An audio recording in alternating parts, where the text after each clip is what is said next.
activated to warn of an impending hazard.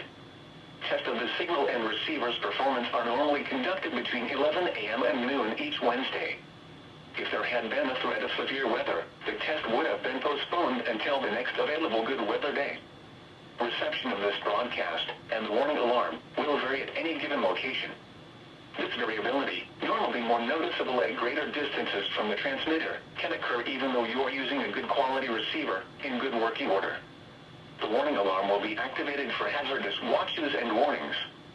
For station WXL70, broadcasting near Charlotte, on a frequency of 162.475 MHz, the warning alarm will be activated for the following counties in North Carolina: Alexander, Anson, Cabarrus, Catawba, Cleveland, Gaston, Ardell, Lincoln, Mecklenburg, Montgomery, Richmond, Bryan, Stanley, and Union.